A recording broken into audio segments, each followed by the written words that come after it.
we come to step number 10, and it can either be a very beautiful conversation about what your leading partners want to do next, or maybe a more challenging conversation about retirement.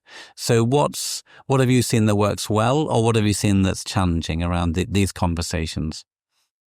Well, I think the challenge in many situations is retirement is being misused almost as a term, and there's a concept of maybe early retirement because of performance issues. And I think that needs to be looked at separately. And we discussed that in session 9.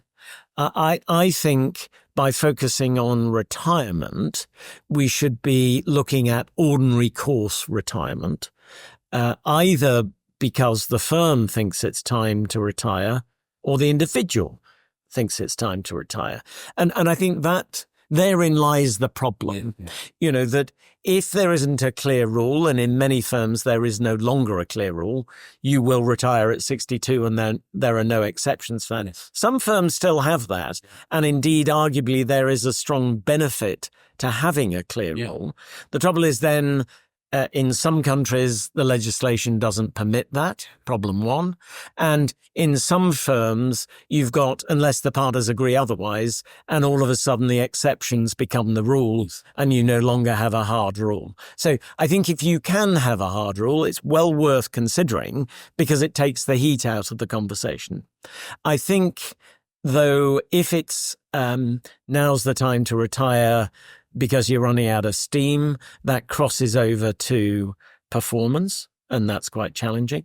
And I think all of us as individuals get to a point where we think we are somewhat indispensable. How can the firm manage without me?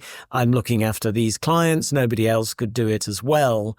And I think we need to have some empathy around those conversations about the fact that as they say, there's only two things that are certain in life, death and taxes. Yeah. We all need to transition. Yeah. And I think retirement needs to be seen as a transition. Yeah. And I think if the first time we're talking about retirement is, I hear you're retiring in a month's time, that is not retirement planning. And we do hear that. And we do have this awkwardness where we all know I'm retiring in 6 months, 5 months, 4 months. I'm expecting the firm to come to me with an offer as one of these exceptions to allow me to stay. And I'm really quite surprised that no one is coming and tapping me on the shoulder and saying, we need you to do X or Y because we can't live without you. And as we work towards my retirement date, I'm awkward about asking and they're obviously awkward about talking to me about it. So I like the term transition. I think that's wonderful.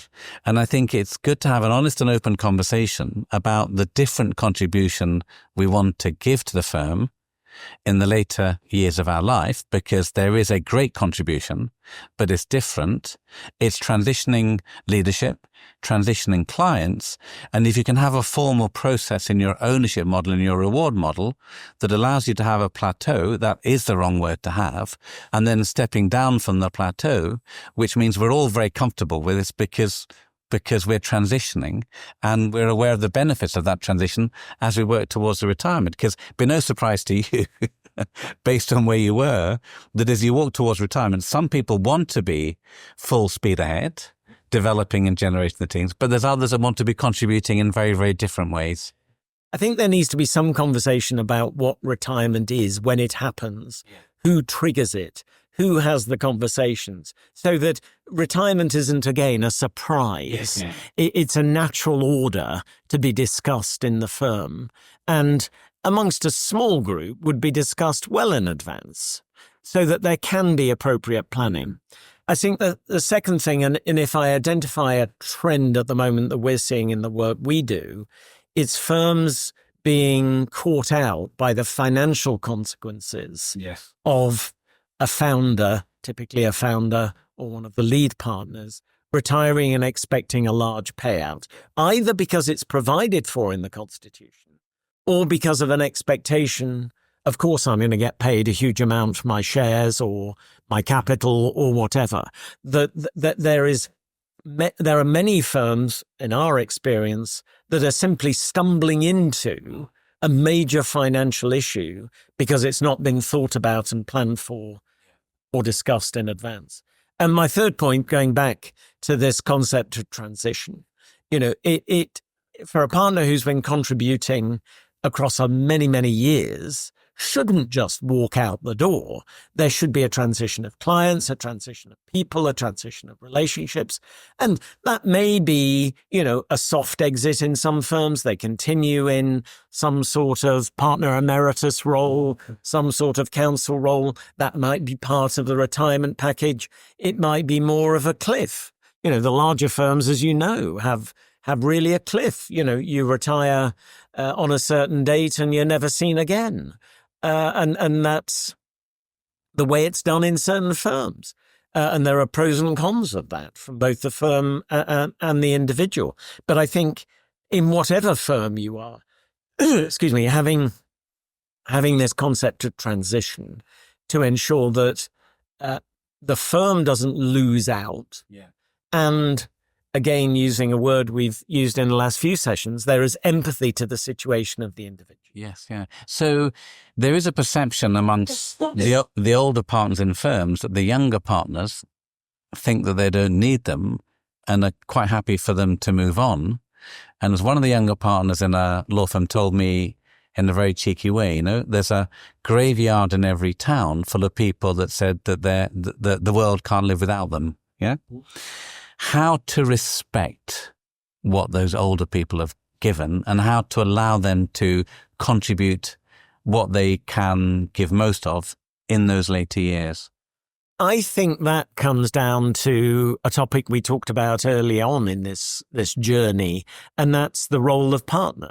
And I think if there's clarity over that role of a partner as the partner ages, as the partner develops, then there should be no surprises in the last 5 years of a partner's natural life in a firm that they're contributing in a different way, because that's what we expect of a partner at that level.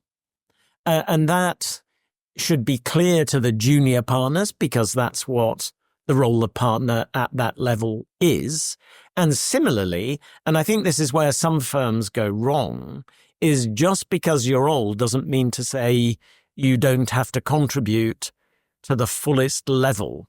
It means you have to maybe contribute in different ways, but you still have to contribute 100%, or else you don't deserve to be a partner at that level with that remuneration, or indeed at all.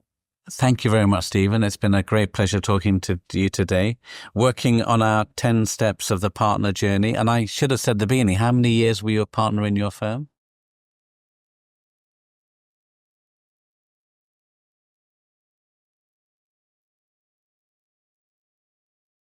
The first 33.